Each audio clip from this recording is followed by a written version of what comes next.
Dhaka metropolitan police ঢাকাবাসীকে বিভিন্ন অনুরোধ করে থাকে। একটি বিষয় আপনারা সামাজিক যোগাযোগ মাধ্যমে ব্যাপক ভাইরাল দেখেছেন।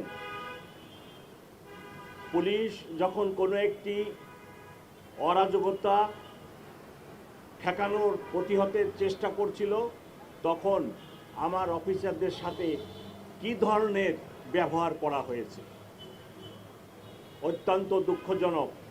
আমরা যিনারা এই ধরনের ব্যবহার আমার অফিসারদের সাথে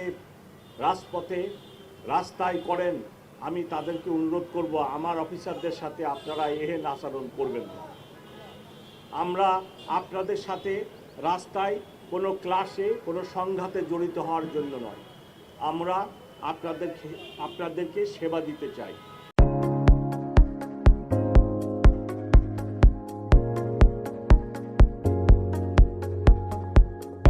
আপনারা যে কাজটি করতে চাচ্ছিলেন সেটি করলে সমাজে, ঢাকা শহরে, দেশে একটা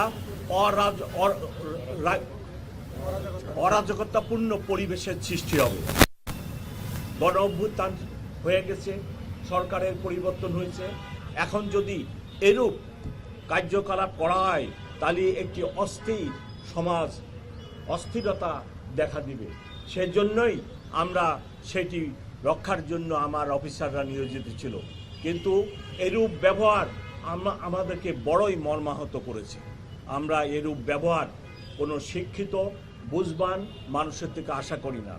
আরেকটি বিষয়, গতকালকে রাত্রিরে আমার একজন অফিসারকে ককটেল মেরে যেভাবে আহত করা হয়েছে, আপনারা প্লিজ এই নিউজ প্রকাশ করেন।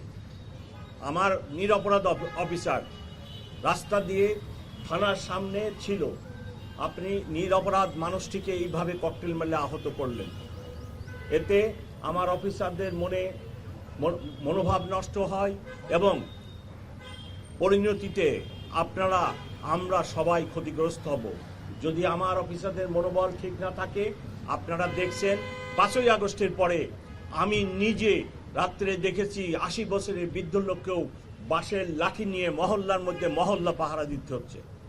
আমার অফিসারদের মনোবল যদি ভেঙে যায়, তাহলে আপনাদেরকে আবার এই নিজেদেরকে বাঁশের লাঠি নিয়ে বৃদ্ধ লোককেও রাস্তায় নেমে তার বাড়িঘর পাহারা দিতে হবে। সো যারা এই ধরনের দুর্বৃত্তায়নের কাজ করতেছেন, ককটেল মেরে আমার লোকের মনোবল ভাঙার জন্য চেষ্টা করতেছেন, প্লিজ তাদের কাছে আমার অনুরোধ, আপনারা এইরূপ কাজটি করবেন না। আসুন আমরা সবাই মিলে চেষ্টা করি নিরাপদ থাকার জন্য, ভালো থাকার জন্য। ঢাকা মেট্রোপলিটন পুলিশ অভ্যুত্থানের পরে অনেক ভঙ্গুর অবস্থায় ছিল। আমাদের অনেক চেষ্টায়, অনেক কষ্টের ফলে, আপনাদের সহযোগিতায় আজকে পুলিশ অফিসাররা মনোবল ফিরে পেয়েছে। আর এই মনোবলকে ভাঙার চেষ্টা প্লিজ করবেন না, এটাই আপনাদের প্রতি আমার অনুরোধ। আপনারা দয়া করে এই মেসেজটা যারা এই ধরনের কাজে লিপ্ত তাদেরকে দিয়ে দিবেন। সকলকে অনেক ধন্যবাদ। আপনার যে নির্দেশনা ছিল পুলিশের প্রতি, এবং কালকে আপনার একজন সদস্য আহত হয়েছেন ককটেল আঘাতে, তা আপনার যে নির্দেশনা সেটা কি এখন তো বহাল থাকবে? মানে পরবর্তীতে এটা পুলিশ কমিশনারের কোনো নির্দেশনা না, এটা এদেশের আইন। আপনারা আইনটা দেখেন। আমি তো কোনো নিজে আইন বানাই না, আইন বানাই পার্লামেন্ট। এদেশের বেসিক আইনে বলা হয়েছে, আপনারা আইনটা দেখেন। আমি কোনো নির্দেশ দিই না এখানে। আমার অফিসারদেরকে আমি শুধু বলছি আইনে এই কথাটা বলা আছে। আইনটা আপনি বিপিসি 96 থেকে 104 ধারা দেখেন। হ্যাঁ বলবেন। এই আমাদের পিআরবিতে 3টা ক্ষেত্রে ফায়ার ওপেন করার কথা বলা হয়েছে। একটা হচ্ছে to establish right of private defence. Right of private ডিফেন্সের মধ্যে আছে মানুষের জীবন এবং জানমাল, সেটা নিজের এবং অপরের। 2 নম্বর ক্ষেত্র হচ্ছে সিআরপিসি 127 এবং 28-এ আনলফুল অ্যাসেম্বলিকে ডিসপার্স করার জন্য। 3 নম্বর ক্ষেত্র আছে কোনো যাবজ্জীবন প্রাপ্ত এবং মৃত্যুদণ্ড প্রাপ্ত কোনো আসামির অ্যারেস্ট এক্সিকিউট করার জন্য। সে যদি অ্যারেস্টকে অ্যাভয়েড করার জন্য পালিয়ে যেতে চায়, তাহলে সেক্ষেত্রেও ফায়ার ওপেন করা যাবে। এই 3টা ক্ষেত্রে যেটা পিআরবি 153-তে স্পেসিফিক্যালি বলে দেওয়া আছে। এইটা হচ্ছে অবশ্যই লাস্ট রিসোর্ট। এর আগে আমার আনলফুল অ্যাসেম্বলি ডিসকাস করার জন্য অনেকগুলো স্টেপ আছে।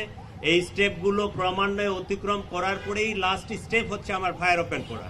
একইভাবে আমার ওই অ্যারেস্ট এক্সিকিউশন করার জন্য এবং রাইট অফ প্রাইভেট ডিফেন্সে পেনাল কোডের 96 থেকে 106 এখানে দুইটা ধারায় স্পেসিফিক বলে দেওয়া আছে, 103 আর একটা ধারা এই মুহূর্তে আমার মনে নাই, যে কোন ক্ষেত্রে পুলিশ ফায়ার ওপেন করতে পারবে এবং কতটুকু কি করতে পারবে এটা বলা আছে।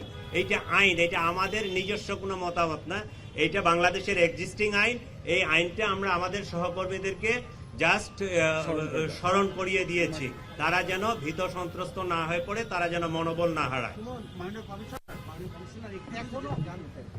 এখনো যে ককটেল বিস্ফোরণ যেটা হচ্ছে, যারাই ছুটতেছে দূর থেকে ছুটতেছে এবং সাধারণ মানুষ আহত হচ্ছে, জনগণ আহত হচ্ছে এবং আতঙ্কিত। এক্ষেত্রে জনগণের করণীয়টা কি? না, আতঙ্কিত না, মোটেও আতঙ্কিত না। Look, everything is very normal, everything is very normal. আপনি আতঙ্কিত বলবেন না, মোটেও আতঙ্কিত না। আমরা যে দেখছি, আপনি বললেন যে গণমাধ্যম কর্মীরা যেন এই ককটেলের বিষয়গুলো তুলে ধরেন। আমরা কয়েকদিন ধরে দেখছি যে আপনাদের জোনাল ডিসি, এসিসি বা এসি, ওসি কেউ আসলে আমাদের সহযোগিতা করেন না। আমরা কি পরিমাণ যে হ্যান্ডেলের শিকার, একটা ঘটনায় 20টা ফোন দিলেও আমরা পাই নাই। একটা প্রশ্ন এটার উত্তর দিবেন, আর একটা প্রশ্ন হচ্ছে যে রাতের আধারে একজন গণমাধ্যম কর্মীকে নিয়ে আসার বিষয়টা পুরনো রূপেই আসলে ডিবি পরিচালিত হচ্ছে কিনা, এটা প্রশ্ন। না, পুরনো রূপে ফিরে যাওয়ার কোনো সুযোগ নেই।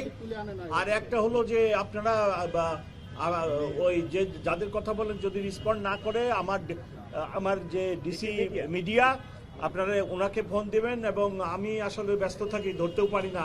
যাই হোক, যদি ওরকম করেও থাকে, আই এম সরি, আপনারা ডিসি মিডিয়ার সাথে কথা বলবেন, ও আসলে সব রেসপন্ড করবে। আর আমার একটা প্রশ্ন হচ্ছে, ওইখানে আমি নিজে উপস্থিত ছিলাম। আমি যখন ওখানে যিনি বস, ওনার সাথে যখন কথা বলতে গিয়েছি, উনি আমাদেরকে বলছে, আমি এশিয়ান টিভি, আমরা কয়েকজন মিডিয়ার মধ্যে ছিলাম, উনি বলছে এখানে কটকা পাঠানো হয়েছে, কোনো ককটেল বিস্ফোরিত হয় নাই। আমরা বলছি এই কথাটা একটা বলেন, ক্যামেরার সামনে বলেন, উনি কিন্তু আমাদের সাথে কথা বলেন না উনি কি বলছে বড় কথা না। আমি বিইং কমিশনার, বিস্ফোরিত হয়েছে, আমার অফিসার ভালোভাবে আহত হয়েছে, আমার কাছে পিকচার আছে, ডিসি মিডিয়ার কাছে আছে, এখন নিয়ে যান।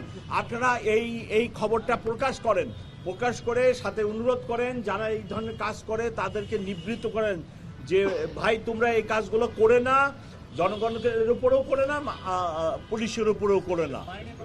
আর বেশি কথা বলবো না। যাদেরকে এই রিকোয়েস্টটা করছেন, আসলে তারা তো কারো কথা শুনছে না, তারা তো চাইছে এরকম বিশৃঙ্খলা। এই জন্যই আমি আইন প্রয়োগ করব। আমি তো দুর্বৃত্তদের জন্য আইন প্রয়োগ করব। আমি আমার ঢাকাবাসী শান্তিতে রাখতে হবে, ঢাকাবাসীর জান ও মালের হেফাজত করার গুরুত্বপূর্ণ দায়িত্ব ঢাকা মেট্রোপলিটন পুলিশের উপরে। আমরা আইন প্রয়োগ করব। Thank you. না